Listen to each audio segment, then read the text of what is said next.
جو آخرت پر یقین نہیں رکھتے وہ اتنے زبردست انسان کو محض مٹی کا ایک پتلا سمجھتے ہیں جو مرتے ہی اس کی حیثیت ختم. خود یہ بات عجیب ہے کہ ایسا انسان جو سوچتا ہے, سمجھتا ہے, کام کرتا ہے, اچھے بھی برے بھی, یہ ممکن نہیں ہے کہ اسے اللہ نے بس مارنے کے لیے پیدا کیا ہو کہ مرے گا اور بالکل سب کچھ ختم ہو جائے گا. یہ تو اللہ پہ الزام ہوا. کیسے کیسے ظالم لوگ دنیا میں گزرے ہیں, کیسے کیسے ظالم. زندہ انسانوں کو جلتی ہوئی کڑائی میں ڈالا گیا ہے تیل میں, تو ایسے ایسے مظالم کیے چند ٹکوں کی خاطر. تو آپ کیا یہ سمجھتے ہیں کہ ایسا ظالم انسان بھی جب مرے گا تو بس سب ختم, مٹی کا کھلونا تھا جو مرتے ہی ختم ہو گیا؟ یہ کیسے ممکن ہے بھائی؟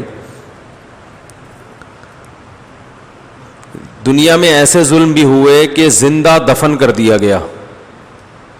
کسی انسان کو نا گڑھا کھود کے زندہ اس میں دفن کر دیا گیا.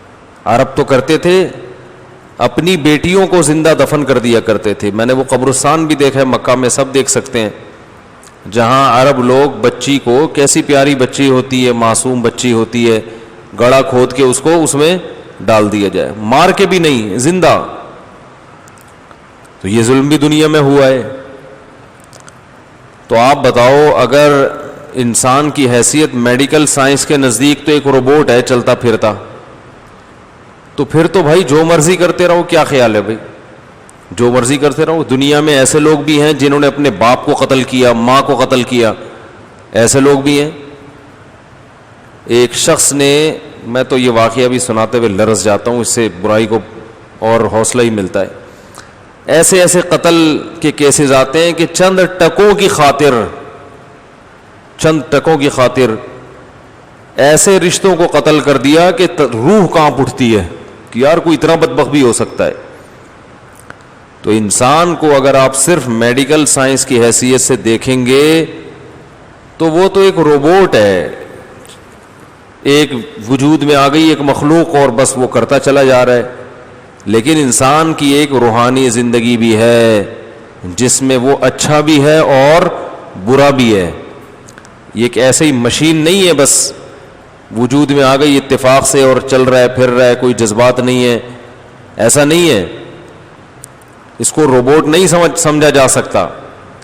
تو ایسے ایسے دنیا میں ظلم ہوئے کہ بھائی اگر مر کے سب ختم ہو جاتا ہے تو پھر تو وہ جنہوں نے ظلم کیے ٹھیک کیا, بالکل جس کی لاٹھی اس کی بھینس. اور دنیا میں آپ کو ایسے اچھے اچھے لوگ بھی ملیں گے جنہوں نے بہت بڑی بڑی قربانیاں دی ہیں اپنے قوم کی خاطر, انسانیت کی خاطر. تو مر کے وہ بھی کیا ہو گئے, مٹی, بس ایک آنکھ بند ہوئی ختم. اللہ فرماتے ما لکم کیف تحکمون, تمہیں کیا ہو گیا, کیسی باتیں کرتے ہو. سورہ قلم میں ام نجعل المتقین کالفجار, نیک آدمی اور برا آدمی مر کے مٹی ہو کے ختم ہو جائیں گے اور سب برابر ہو جائیں گے. ما لکم, اللہ کا انداز دیکھو کیسا ہے. اللہ فرماتے ما لکم, کیا ہو گیا. جیسے یہ آج کل جو ایتھیسٹ ہیں نا, ان کے بڑے کلپ آ رہے ہیں مارکیٹ میں. اچھا گوروں میں یہ کم ہے, پاکستانی, انڈین اور بنگلہ دیشی جو ہے نا, وہ جب باہر ملک جاتے ہیں نا تو وہ ذرا لبرل بننے کی کوشش کرتے ہیں. وہ پھر جو مذہب کے مخالف ہوتے ہیں تو وہ تمام حدود توڑ دیتے ہیں. تو وہ ایتھیزم کو بہت پھیلاتے ہیں اور پھر بلا وجہ بائیولوجی کی پیچیدہ جو نظریات ہیں اور جو ہے نا وہ میڈیکل سائنس کی کتابوں کے حوالے ایک آسان چیز کو پیچیدہ بنانے کی کوشش ہوتی ہے, بھرم میں لینے کے لیے کہ سامنے والا سمجھے کہ بہت بڑا کوئی فنٹر ہے. حالانکہ یہ تو 2 اور 2 4 کی طرح ایک بات ہے کہ مادہ خود سے وجود میں, بولو بھائی, نہیں آ سکتا. اس کے لیے کوئی ڈاکٹر کی یہ کسی سائنسدان سے پوچھنے کی ضرورت نہیں ہے. وہی میں نے ایک دفعہ کہا تھا نا کہ پانی اتنا پینا چاہیے جتنی پیاس لگے. وہ ایک ڈاکٹر نے کہا 25 گلاس پینے چاہیے, کسی نے کہا 36 گلاس پینے چاہیے. تو میں نے کہا یہ جتنا پیاس لگے اتنی پینی چاہیے. تو کسی نے کہا کہ مفتی صاحب آپ خود کہتے ہو کہ جو جس کی فیلڈ ہے اسی پہ سوٹ کرتی ہے، تو پانی کتنے گلاس پینا چاہیے، یہ مفتیوں کی فیلڈ ہے یا ڈاکٹروں کی فیلڈ ہے؟ بولتے کیوں نہیں؟ ڈاکٹروں کی فیلڈ ہے تو ہم ڈاکٹروں سے پوچھیں گے، آپ سے تھوڑی پوچھیں گے. تو یقیناً ڈاکٹر کی فیلڈ ہے، لیکن میڈیکل سائنس کی کچھ باتیں ایسی ہوتی ہیں جن میں تحقیق کی ضرورت نہیں ہوتی. جیسے کوئی پوچھے کہ نمازیں کتنی فرض ہیں، تو مفتیوں سے تھوڑی پوچھیں گے، یہ تو ساری دنیا کو پتہ ہے نمازیں کتنی فرض ہیں. بلکہ کوئی مفتی اگر یہ کہے کہ 6 فرض ہیں تو وہ مفتی رہے گا ہی نہیں. کوئی کہتے 4 فرض ہیں تو بھائی تو یہ تو اسلامی کا انکار کر رہا ہے، یا کوئی مفتی کہتے فرض ہی نہیں ہے. تو انسان کی باڈی کو جو بنیادی ضرورتیں ہیں نا، جو بہت اہم ہے انسان کے لیے، اس میں اللہ نے انسان کو ڈاکٹروں کا محتاج نہیں بنایا ہے، کیونکہ ڈاکٹر تو بعد میں ایجاد ہوئے ہیں نا. آدم علیہ السلام تو بہت پہلے سے آئے ہوئے ہیں. تو جو چیزیں ہماری بنیادی ضرورت کی ہیں وہ اللہ نے آٹومیٹک سافٹ ویئر انسٹال کر دیے ہیں. بہت ہی ضرورت کی چیزیں ہوتی ہیں نا، ان کو تحقیقات کی بھیٹ نہیں چڑھایا جاتا. روٹی کب کھانی ہے کب نہیں کھانی، بھائی بھوک لگے گی تو کھا لو، تو جب ضرورت ہوگی تو باڈی خود بتائے گی نا. تو پیاس کتنا، کب پانی کب پینا ہے، جب باڈی، پانی ایسی چیز ہے باڈی خود بتائے گی کہ بھائی پیاس لگ رہی ہے. جب جسم میں کمی ہوگی، تو اگر ڈاکٹروں کے یہ شعبہ ہوتا نا تو پھر لوگ پانی پینے کے لیے ڈاکٹروں سے رابطہ کرتے. ایک ڈاکٹر اناڑی ہوتا، اس نے 25 گلاس کہہ دیے، ضرورت 36 کی تھی، ٹھیک ہے نا، تو ایک مصیبت میں پڑ جاتے لوگ. تو اللہ نے انسان کو زندہ رکھنا ہے تو انسان کو کہا بھائی یہ جو بیسک چیزیں ہیں یہ باڈی خود ہی بتا دے گی، جب بتائے تو کر لینا. اس میں انسان مجبور ہو جاتا ہے، کیونکہ سانس، اب دیکھو سانس کی مثال، آکسیجن کتنی لینی ہے، جتنی چاہیے نا خود بخود پھیپھڑے پھولتے رہیں گے اور دبتے رہیں گے. جتنی چاہیے وہ لازمی آپ کی باڈی میں جائے گی وہ، کیونکہ یہ بیسک چیزیں ہیں ہماری صحت کے لیے. تو فطرت کا، نیچر کا کوئی آلٹرنیٹ نہیں ہوتا. بلکہ ڈاکٹر اگر نیچر کے خلاف بات کرے تو وہ ڈاکٹر ہی نہیں ہے.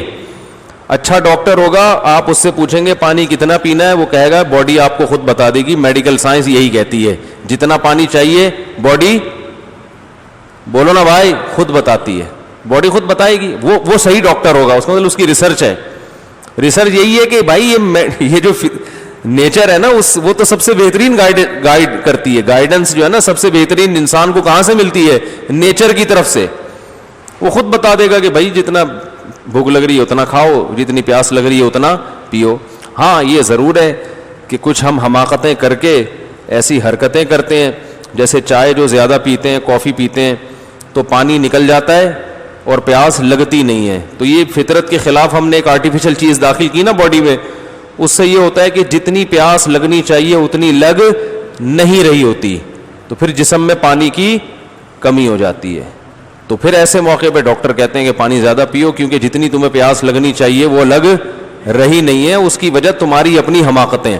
لیکن نارمل جو انسان لائف گزارتا ہے وہ باڈی خود بتاتی ہے کہ صبح اٹھ کے 25 بعض لوگ 6 گلاس پانی پینے، وہ 4 گلاس پانی پی رہا ہے، تو یہ بھی بیوقوفی کی بات ہے. صبح اٹھ کے اچھے بچوں کی طرح، کوئی دنیا میں جانور دیکھا صبح اٹھتے ہی پانی پینا شروع کر دے؟ کچھ بھی نہیں ہے. صبح اٹھ کے اچھے بچوں کی طرح بھوک لگ رہی ہے تو کھاؤ، نہیں لگ رہی تو نہیں کھاؤ، ٹھیک ہے نا. تو عادت ڈال لیتے ہیں اپنی، پھر ایسی عادت پڑتی ہے کہ صبح ان کو لازمی پانی چاہیے. تو عادت تو کسی بھی چیز کی ڈال لو. کوئی بیماری ہو نا، اس میں ڈاکٹر کہے کہ آپ ایب نارمل ہو چکے ہیں تو آپ کا علاج یہ ٹوٹکے میں ہے، تو ایک الگ بات ہے. لیکن نارمل انسان کو نارمل لائف ہی گزارنی چاہیے. اپنے آپ کو بلا وجہ چھوئی موئی بنا دیں گے تو وہ عجیب سے ہو جائیں گے پھر، صحیح ہے نا. تو جو نیچر سے بہتر کوئی گائیڈ کرنے والا نہیں ہے. جیسے نیچر نے بنایا ایسے چلو، تمیز سے چلتے رہو. تو خیر کہاں سے کہاں بات چلی گئی. تو میں یہ کہہ رہا تھا، کیا کہہ رہا تھا، ہاں، تو وہ جو ایتھیسٹ ہے نا، 2 اور 2 4 کی طرح ایک بات ہے کہ بھائی یہ مادہ خود نہیں بن سکتا، اسے کو بنانے والا کوئی ہوگا. بنانے والا کا ہمیں پتہ نہیں ہے تو وہ خود سے، ہمیں اس کے بارے میں معلومات تھوڑی ہیں. ہم تو بنی ہوئی چیزوں کے بارے میں کہتے ہیں یہ ہمیشہ سے نہیں ہو سکتی، کیونکہ ان کی صفات تو ہم جانتے ہیں.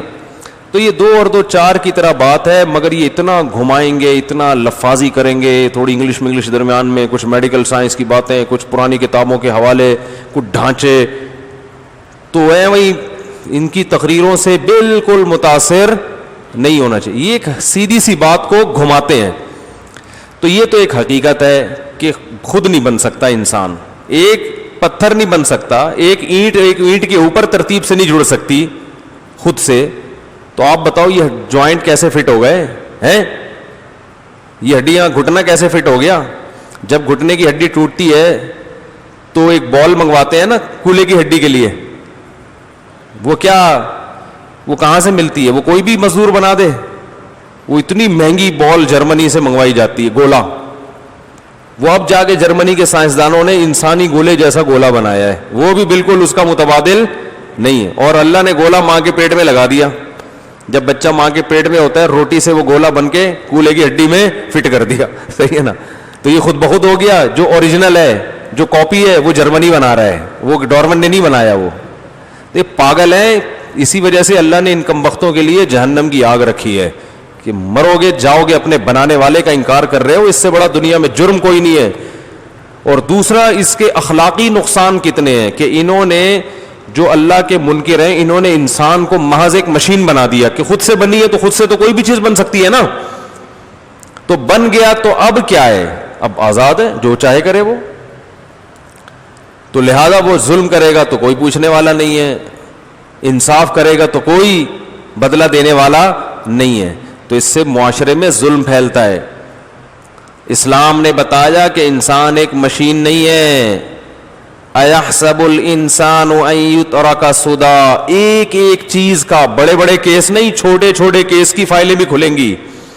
تو مرتے ہی ختم ہو کے مٹی نہیں ہو جاتے، کیونکہ اگر مر کے ختم ہو کے مٹی ہو جائیں تو یہ تو اللہ پہ بہت بڑا الزام ہے. کیا بنا کے ایسے ہی چھوڑ دیا، جو مرضی کرتے رہو. تو دنیا میں تھوڑی سزا ملتی ہے. دنیا میں تو مجرم اکثر بری ہو جاتے ہیں، اور جو مجرم نہیں ہوتے وہ پھنس جاتے ہیں. دنیا میں تو ایسا ہوتا ہے. کتنے آج بہت سی بڑی بڑی طاقتیں ایسی ہیں جو جرم کی بیس پہ بنی ہیں. وسائل پوری دنیا کے اکٹھے کر کے طاقتور بن گئے. آسٹریلیا میں دیکھیں نا، وہاں کتنا ظلم ہوا تھا. وہاں جو اصل قوم تھی، کالے رہتے تھے، ان کو جانوروں کی طرح مارا گیا ہے. گوروں نے نا ان کو ایسے شکار کرتے تھے جیسے پرندوں کا شکار کیا جاتا ہے نا، ایسے وہاں کے جو بلیک لوگ تھے، کالے لوگ تھے، ایسے پرندوں کی طرح جیسے شکار کیا جاتا ہے نا، ایسے پکڑ پکڑ کے ان کو مارا جاتا تھا. کہیں ملے جو اصل مقامی تھے، پھر ان کو مار مار کے قبضہ کر لیا. آج سارے وسائل کس کے پاس ہیں؟ گورنمنٹ کے پاس ہیں. اب دنیا کو وہ حقوق بھی سکھا رہے ہیں، دنیا کو آداب بھی سکھا رہے ہیں بہت تمیز سے. ہیومن رائٹس، ویمن رائٹس، یہ ٹوپی ڈرامہ ساری دنیا میں چلتا ہے. بہت اچھا بھائی.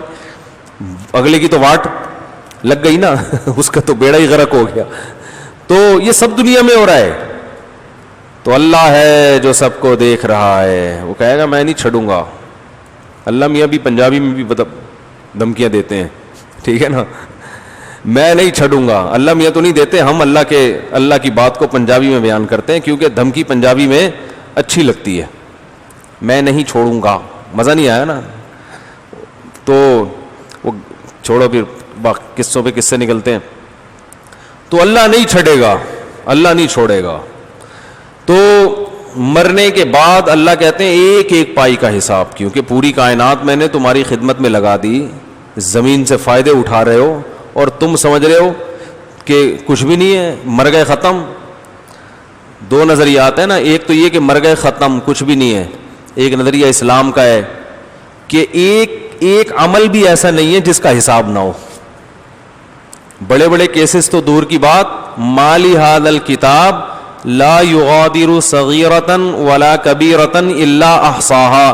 فرمایا جب اپنا اعمال نامہ دیکھے گا تو انسان کہے گا کیسا اعمال نامہ ہے کہ ایک چیز بھی نہیں چھوڑی، ایک چیز بھی نہیں.